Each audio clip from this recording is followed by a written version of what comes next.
నమస్తే, good morning. ఈరోజు వార్తల్లోని ముఖ్యాంశాలు ఏంటంటే గొర్రెల స్కామ్, తెలంగాణలో గొర్రెల స్కామ్లో ఈడీ దూకుడు, ఏసీబీ కేసు ఆధారంగా రంగంలోకి ఈడీ ఎంటర్ అయిపోయింది. ఈడీ ఎప్పుడు ఎంటర్ అవుతుంది? 25 కోట్లు దాటితే ఈడీ ఎంటర్ అవుతుంది. ఇక్కడ 700 కోట్లు.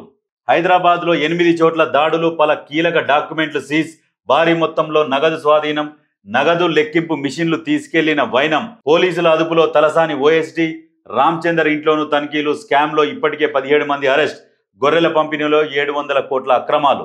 బీఆర్ఎస్ పార్టీ వాళ్ళు ఏ స్కీమ్ ప్రవేశపెట్టినా ప్రతి స్కీమ్లో మినిమం 100 కోట్లకు పైననే స్కీమ్ని స్కామ్గా మార్చిందంటే బీఆర్ఎస్. ప్రతి ఒక్క స్కీమ్లో 100 కోట్లు ఈడీలు ఎంటర్ అవుతున్నది. ఇప్పుడు తెలంగాణ ఇప్పుడున్న కాంగ్రెస్ ప్రభుత్వం కాదు కదా, ఈడీ ఎంటర్ అయింది అంటే ఈడీ ఎప్పుడు ఎంటర్ అయితే 25 కోట్లు దాటితే ఈడీ ఎంటర్ అవుతుంది. మినిమం 100 కోట్లు, ఏ స్కామ్ చేసినా 100 కోట్లు. ఏపీ లిక్కర్ స్కామ్ లో సంచలనం, శంషాబాద్ లో నిందితుడు వరుణ్ అరెస్ట్, గెస్ట్ హౌస్ లో ₹11 కోట్ల సిట్ స్వాధీనం. తెలంగాణలో సైతం కలకలం రేపుతోంది. దీంట్లో నిందితుడిగా ఉన్న వరుణ్ ను ఏపీ సిట్ అధికారులు శంషాబాద్ వద్ద బుధవారం అదుపులోకి తీసుకున్నారు. విచారణలో అతను వెల్లడించిన వివరాల మేరకు శంషాబాద్ లో ఓ గెస్ట్ హౌస్ నుంచి 11 కోట్ల నగదు స్వాధీనం చేసుకున్నారు. జగన్ ప్రభుత్వ హయాంలో జరిగినట్లుగా చెప్తున్న లిక్కర్ స్కామ్ ఉభయ తెలుగు రాష్ట్రాల్లో సంచలనం సృష్టించిన విషయం తెలిసిందే. కవిత స్కెచ్, గులాబీ విలవిల, బీసీ రిజర్వేషన్లపై ఆమె అడుగుజాడల్లోనే మొన్న బీసీ అంశంపై ధర్నా చౌక్లో ధర్నా అంటూ నిరాహార దీక్ష. ఇటు బీఆర్ఎస్ సభ, ప్రభుత్వంపై పోరాటం పక్కన పెట్టి అనుకరణ, పార్టీల్లో రాజకీయ వర్గాల్లోనూ తీవ్ర చర్చ. కల్వకుంట్ల కవిత వేసే ప్రతి స్కెచ్లో గులాబీ పార్టీ గిలగిలా కొట్టుకుంటుంది. ఆమె ఏ కార్యక్రమం చేపడితే దానికి కంటిన్యూగా బీఆర్ఎస్ కార్యక్రమాలు నిర్వహిస్తుండడం గమనార్థం. ప్రధాన ప్రతిపక్షంగా ప్రభుత్వ వైఫల్యాలను ఎండగట్టేది పోయి కవితను ఫాలో అవుతుండడం అటు పార్టీల్లోనూ ఇటు ప్రజల్లోనూ చర్చ.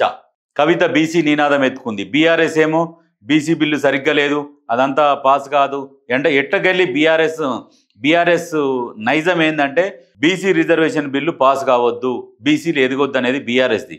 ఇక్కడ కవితకి ఏంది అవసరం అంటే బీసీ నినాదం ఎత్తుకుంటే బీసీలు నా వెంట ఉంటారు, రేపు నేను సొంత పార్టీ పెట్టుకున్నా నా వెంట నడిచి వస్తారన్న ఒక ఆశతోని బీసీ నినాదం ఈమె ఎత్తుకున్నది. ఇప్పుడు లాస్ట్కు ఫైనల్గా బీఆర్ఎస్ కూడా బీసీల సభ పెట్టిరు కరీంనగర్లో. దేనికి బీసీల సభ? ఎక్కడ మరి 10 సంవత్సరాలలో నోరు లేవలే. మళ్ళా దొరల డైరెక్షన్లో బీసీల సభ పెడితే బీసీ జనాలు నమ్ముతారా? నమ్మరు. అది ఒక వేస్ట్. గురుకులాలను కాపాడాలి. పాదయాత్ర చేస్తున్న విద్యార్థులకు ఏం చెప్తారు? పరిపాలన గాలి కొదిలేసి అనునిత్యం రాజకీయాలు. సీఎం రేవంత్ రెడ్డిపై మాజీ మంత్రి హరీష్ ఫైర్. ఈయనకు ఇప్పుడు గురుకులాలకు సంబంధించింది ప్రభుత్వం ఖచ్చితంగా చూసుకుంటుంది. ఎందుకంటే ప్రజలు అన్ని గమనిస్తూనే ఉంటారు. ఏ ప్రభుత్వం ఏ పని చేయకుండా ప్రజలు గమనిస్తారు, ప్రజలు వాళ్ళకు తగిన బుద్ధి చెప్తారు. ఇక్కడ ఇది కాదు ముఖ్యం. ఏంటంటే ఇటువంటివి ఉంటాయి కదా, ఇప్పుడు ఈ గొర్రెల స్కాము, లిక్కర్ స్కాము, ఈ స్కాములను అన్నిటినీ ప్రజలు వాటి గురించి ఆలోచించకుండా ఉంటందుకు ఇగో ఇట్లాంటివి మాట్లాడుతుంటారు అన్నట్టు. అంతే. ప్రజాప్రభుత్వం ప్రజల కోసం చేస్తుంది, విద్యార్థుల కోసం, విద్యా వైద్యం కోసం ప్రభుత్వం చాలా కష్టపడుతుంది. దాని గురించి పూర్తిగా నీకు ఆలోచిస్తే తెలుస్తుంది హరీష్. ఎమ్మెల్యేల అనర్హత అంశంపై నేడు సుప్రీం తుది తీర్పు. స్పీకర్ కాలయాపనపై గతంలో ధర్మాసనం కీలక వ్యాఖ్యలు. అసెంబ్లీలో సీఎం చేసిన వ్యాఖ్యలపైన తీవ్ర అభ్యంతరం. తీర్పు ఇవ్వనున్న సీజే జస్టిస్ బిఆర్ గవాయ్ ధర్మాసనం. తెలంగాణలో ఎమ్మెల్యేల అనర్హత అంశంపై సుప్రీంకోర్టులో ప్రధాన న్యాయమూర్తి జస్టిస్ బిఆర్ గవాయ్ నేతృత్వంలో ధర్మాసనం గురువారం తుది తీర్పు వెలువరించనుంది. బీఆర్ఎస్ తరఫున గెలిచిన ఎమ్మెల్యేలు 10 మంది పార్టీ ఫిరాయింపుదారులంటూ దాఖలైన పిటిషన్లపై సుదీర్ఘ వాదనలు జరిగిన సంగతి తెలిసిందే. ఎమ్మెల్యేలు దానం నాగేందర్, తెల్లం వెంకట్రావు, కడియం శ్రీహరి పార్టీ ఫిరాయించారని బీఆర్ఎస్ ఎమ్మెల్యేలు పాడి కౌశిక్ రెడ్డి, కేపీ వివేకానంద సుప్రీంకోర్టులో జనవరి 15న స్పెషల్ లీవ్ పిటిషన్ దాఖలు చేశారు. అదే రోజు ఎమ్మెల్యేలు పోచారం శ్రీనివాస్ రెడ్డి, బండ్ల కృష్ణమోహన్ రెడ్డి, కాలే యాదయ్య, టి ప్రకాష్ గౌడ్, అరికెపుడి గాంధీ, గూడెం మైపాల్ రెడ్డి, సంజయ్ కుమార్ పార్టీ ఫిరాయించారని BRS working president KTR, Kaushik Reddy, Vivekananda, G Jagadishwar Reddy, Palla Rajeshwar Reddy, Chinta Prabhakar, Kalvakuntla Sanjay సుప్రీంకోర్టులో రిట్ పిటిషన్ వేశారు. ఇప్పుడు ఈ పిటిషన్ వేయడం ఇవన్నీ ఏంటంటే ఒక టాపిక్ను డైవర్ట్ చేస్తుంది. వీళ్ళు ఎప్పుడైనా అధికారంలో ఉన్నోళ్ళు టాపిక్ డైవర్ట్ చేస్తారు, కానీ ఇక్కడ జరుగుతుంది ఏంటంటే ఇంత ప్రతిపక్షంలో ఉన్నోళ్ళు టాపిక్ డైవర్ట్ చేస్తారు. అంటే అర్థం ఏంటంటే వాళ్ళు చేసిన దొంగతనాలు, దోపిడీలు, స్కాములు ఇవన్నీ బయటపడుతున్న తరుణంలో ఇటువంటివి హైలైట్ చేస్తారు అన్నట్టు. ఇవి హైలైట్ చేసి వాళ్ళ అనర్హత వేటు, మళ్ళీ ఎలక్షన్లు వస్తున్నాయి, ప్రజలకు పోతాం, ప్రజలు రెడీగా ఉండండి, లేనిపోంది ఏదో అట్లా క్రియేట్ చేస్తారు. ఎందుకంటే అవి ప్రజలు గుర్తు పెట్టుకోకుండా ఉండాలని ఇట్లాంటివి పెద్దగా హైప్ చేస్తుంటారంట. ఈ పిటిషన్లు వేయడము, మరి వాళ్ళు అధికారంలో ఉన్నప్పుడు ఎంతమందిని వాళ్ళ పార్టీలకు తీసుకున్నారు, మరి దాని గురించి వాళ్ళు ఎందుకు మాట్లాడాలి? ఎవరన్నా ఇతర పార్టీలకు గెలిచి వస్తే పార్టీలు చేసుకుంటా సిగ్గుండాలని మాట్లాడండి కేసీఆర్. మరి ఇప్పుడు ఎవరికి సిగ్గుండాలి? సిగ్గు లేకుండా మరి సుప్రీంకోర్టులో రిట్ పిటిషన్ ఎందుకు వేసారు? సిగ్గు లేని బతుకులే కదా వాళ్ళవి కూడా. ప్రజలను ఎందుకంటే డైవర్ట్ చేయడం కోసం ఇదంతా డ్రామా, ఇవన్నీ పిటిషన్లు వేసుడు. బ్యారేజీలో లోపాలకు బాధ్యులెవరో కాళేశ్వరంపై నేడు జస్టిస్ ఘోష్ నివేదిక నీటిపారుదల కార్యదర్శికి అందజేత. 15 నెలల పాటు లోతుగా విచారించిన కమిషన్. కాళేశ్వరం కమిషన్ విచారణ పూర్తయింది. జస్టిస్ ఘోష్ ప్రభుత్వానికి నివేదిక అందజేస్తారు. ఆ నివేదిక అందిన తర్వాత క్యాబినెట్ సమావేశంలో కాళేశ్వరంపై ఏమి చర్యలు తీసుకోవాలని మంత్రివర్గ సమావేశంలో నిర్ణయిస్తారు. కాబట్టి ఖచ్చితంగా కాళేశ్వరం దాంట్లో ఖచ్చితంగా ఈ దొంగలకు శిక్ష పడుతుంది. దాంట్లో ఈడీ కూడా ఎంటర్ అయింది.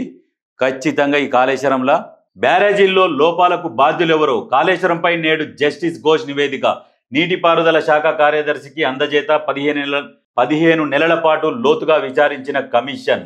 బ్యారేజ్ లోపాలకు బాధ్యులు ఎవరో, బ్యారేజ్ లోపాలకు పూర్తి బాధ్యుడు కేసీఆర్.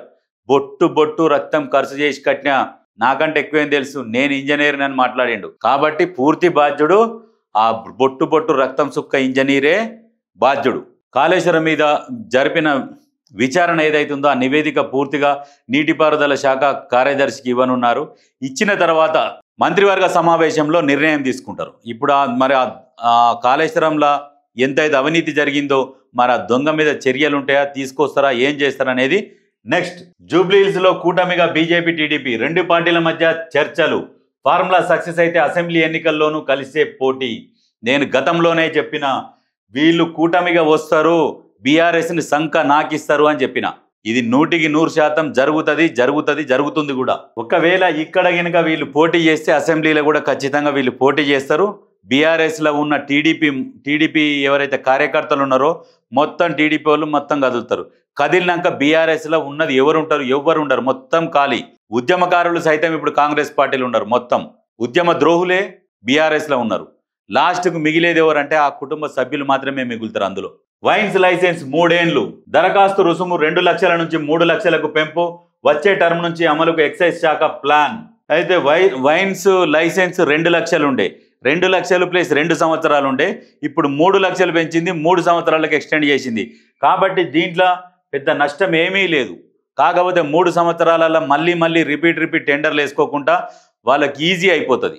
మింగలేక కక్కలేక బీసీ రిజర్వేషన్లపై బీజేపీ తర్జన భర్జన. ఆమోదం బాధ్యత కేంద్రానిదే అంటున్న కాంగ్రెస్. పార్టీ విధానం చెప్పలేకపోతున్న కమలనాథులు. నో చెబితే లోకల్ పేరులో వెనుకబడతామని కేడర్ ఆవేదన. బీసీ సంఘాలు నిలదీస్తున్న సైలెంట్. ఇప్పటికే రాష్ట్రానికి ఓసీని చీఫ్గా పెట్టారన్న అపవాదం. బీసీ బిల్లు పాస్ చేయాలంటే మోడీ తలుచుకుంటే ఒక రోజు 1 గంటలు అయ్యే పని. ఎందుకంటే ఆయనకు బీసీల మీద ప్రేమ లేదు. అసలు వాస్తవానికి తెలంగాణ మీదనే ప్రేమ లేదు ఆయనకు. తెలంగాణలో మేమేమైనా అధికారంలో ఉన్నామా? తెలంగాణకు మేము ఏం చేస్తాం? మేమేం చేయలేము. ఏం ఆలోచిస్తున్నారు అంటే మళ్ళీ ఎలక్షన్లల్లో మమ్మల్ని గెలిపిస్తే మేము బీసీ బిల్లు పాస్ చేస్తామని ఎలక్షన్లలో హామీ ఇచ్చి అప్పుడు మాట్లాడదామని చెప్పేసి ఆలోచనలో బీజేపీ ఉన్నట్లు సమాచారం. కాకపోతే మీరు అప్పటి వరకు మీరు ఎలక్షన్లకు వచ్చి ప్రచారానికి వస్తే ప్రజలు తిరగబడి మిమ్మల్ని పంపిస్తారు. ఆల్రెడీ రాష్ట్ర మంత్రివర్గ సమావేశంలో అంత తీర్మానం చేసి అసెంబ్లీలో మీకు పంపించినాక మీరు ఇంకా లేట్ చేస్తుంటే ప్రజలు పిచ్చోళ్ళ ఖచ్చితంగా మీకు తగిన గుణపాఠం చెప్తారు, బుద్ధి చెప్తారు. ఇప్పుడు లోకల్ బాడీ ఎలక్షన్లల్లో మీకు అర్థమవుతుంది ఇప్పుడు ఏందనేది. తెలంగాణ ప్రజలను మీరు ఎట్లా మోసం చేస్తున్నారు ఏందనేది మీకు ఇప్పుడు అర్థమవుతుంది. ఒక్కసారి మీకు గనక బుద్ధి చెప్తేనే కానీ మీకు తెలిసి వస్తుంది. ఇక్కడ చీఫ్ను కూడా ఓసీని పెట్టి ఇప్పుడు ఆయనకేమో ఈ రోజు ఒక మాట మాట్లాడుతున్నాడు, రేపు ఇంకొక మాట మాట్లాడుతున్నాడు. పాదయాత్ర చలో ఢిల్లీ యథాతథం. నేటి నుంచి మీనాక్షి నటరాజన్ యాత్ర 5, 6, 7 తేదీల్లో బీసీ బిల్లుపై చలో ఢిల్లీ. పాదయాత్రలో ఒకరోజు కుదింపు. సీఎం నివాసంలో రేవంత్ రెడ్డి, పీసీసీ చీఫ్ మీనాక్షి భేటీ. 3 మంత్రులకు జూబ్లీహిల్స్ ఇన్ఛార్జ్ బాధ్యతలు. పాదయాత్ర ఇక్కడ పాదయాత్ర, అక్కడ ఢిల్లీ యాత్ర. ఢిల్లీ యాత్ర దేనికంటే బీసీ బిల్లు కోసం ఢిల్లీ యాత్ర. ఇక్కడ మీనాక్షి నటరాజన్ గారు రాష్ట్రంలో పాదయాత్ర చేస్తున్నారు. పాదయాత్ర సారాంశం ఏంటి అంటే ప్రజలకు సంక్షేమ పథకాలు అందుతున్నాయా లేదా, ఎందుకు అందిన వాళ్ళు ఎంతమంది ఉన్నారు, ఇంకా అందకుంటే ఎందుకు అందలేదు, వాటిల్లో లోపాలు ఏంది, అవన్నీ పూర్తిగా తెలుసుకొని ప్రజలకు పూర్తి స్థాయిలో ప్రభుత్వ పథకాలు అందే విధంగా ఈ పాదయాత్ర జరుగుతుంది. కొంతమంది ఏం చేస్తున్నారంటే వ్యతిరేకిస్తున్నారు. ప్రతిపక్షాలు కూడా బురద జల్లుతున్నాయి. ఇన్ఛార్జ్ పాదయాత్ర ఏంది సీఎం సైడ్కు అన్నట్టుగా మాట్లాడుతున్నారు. ఇన్ఛార్జీలు పాదయాత్ర చేస్తే గ్రౌండ్ రిపోర్ట్ వస్తుంది వాళ్ళకు.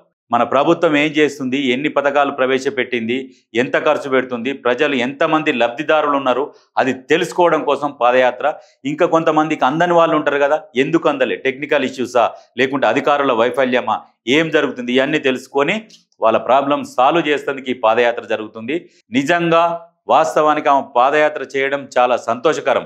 ఎందుకంటే కొంతమందికి టెక్నికల్ ఇష్యూ వల్ల కొన్ని పథకాలు అందలేదు, అవి కూడా సాల్వ్ అవ్వబోతున్నాయి. సంతోషించదగిన వార్త.